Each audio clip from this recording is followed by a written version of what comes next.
Assalamualaikum warahmatullahi wabarakatuh. Sampurasun. Dina ieu video urang sami-sami diajar ngagunakeun Google Classroom pikeun pangajaran basa Sunda, khususna pikeun materi wawancara di SMA, SMK, MA, MAK kelas 10. Kompetensi dasar dina materi wawancara teh nyaeta 3.5 menganalisis isi, struktur, dan aspek kebahasaan teks wawancara. 4.5 merancang, melakukan, dan menyusun laporan wawancara dengan memperhatikan kesantunan berbahasa.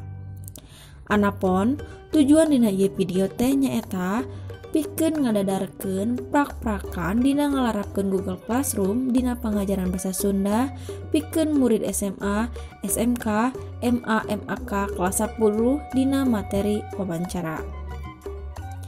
Sangkan teu nyangkolong teuing kana waktos, ayeuna urang lebet wae kana prak-prakan dina ngalarapkeun Google Classroom pikeun guru. Nu kahiji, nu kedah dilakukeun teh nyaeta ngabuka heula Google. Nu kadua, sanggeus kabuka, klik kolom pencarian, tuluy ketik Google Classroom. Tos kitu, pilih nu kadua pikeun muka aplikasi Google Classroom. Sanggeus Google Classroom na kabuka, katiten yen tampilanna bakal saperti kieu. Sanggeus kabuka, klik icon plus. Sanggeus klik icon plus, pilih teh nyaeta buat kelas. Tuluy eusian datana.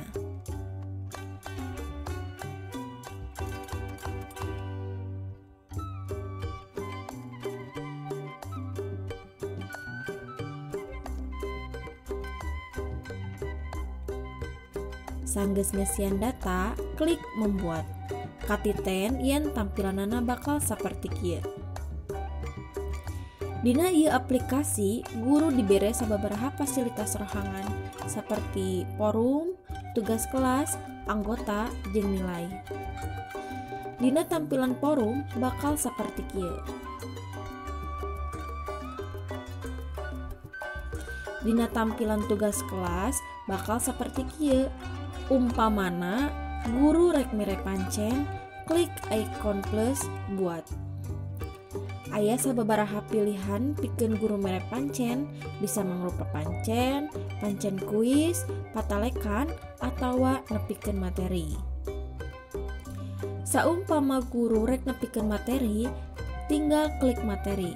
Bakal kaluar format ngeunaan judul, eusi, pikeun saha, sarta topikna naon.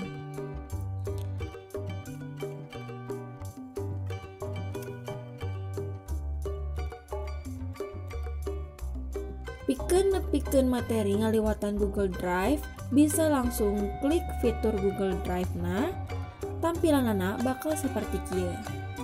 Sanggeus kitu, klik upload, tuluy klik browse. Pilih file nu bakal diasupkeun kana Google Classroom.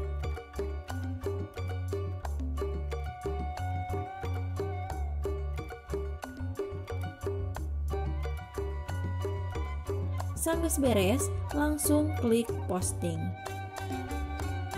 Sanggeus ka posting, katiten yen tampilanna bakal saperti kieu.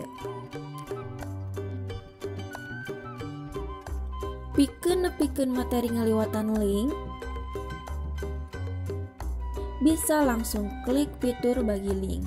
Tampilanna bakal saperti kieu. Sanggeus kitu, ketik linkna, tuluy klik tambahkan link.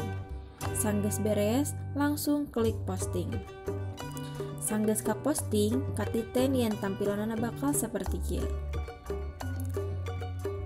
Pikeun materi ngaliwatan link YouTube, bisa langsung klik YouTube. Katiten tampilanna bakal saperti kieu. Sanggeus kitu, teang materi wawancara dina fitur pencarian. Pilih videona, tuluy klik tampilkan video. Sanggeus beres, langsung klik posting. Sanggeus ka posting, katiten yen tampilanna bakal saperti kieu. Saupama guru rek nepikeun tugas, tinggal klik tugas. Dina bagian pancen, guru ngesian format seperti judul atau pituduh pancen nu bakal ditepikeun ka murid.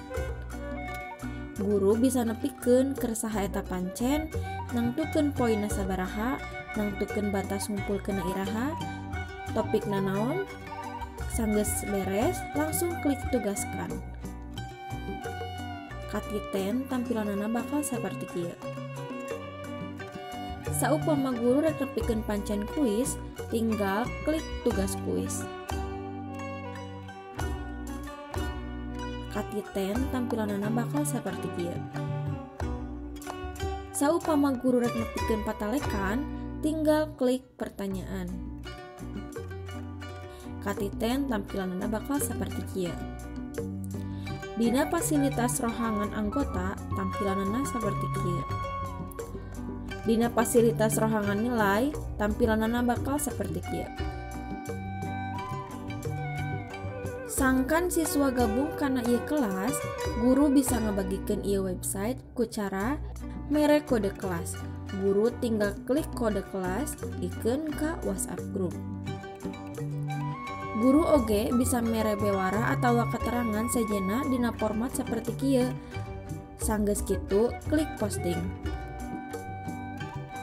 Proses pangajaran dina kaayaan daring jadi leuwih kaorganisir jeung sistematis ku ngaliwatan Google Classroom.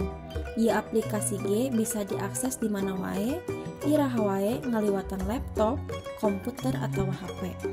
Sakitu nu tiasa didugikeun, mugia tiasa aya mangpaatna. Hatur nuhun kana perhatosanana, hapunten kana samudaya kalepatan. Wassalamualaikum warahmatullahi wabarakatuh.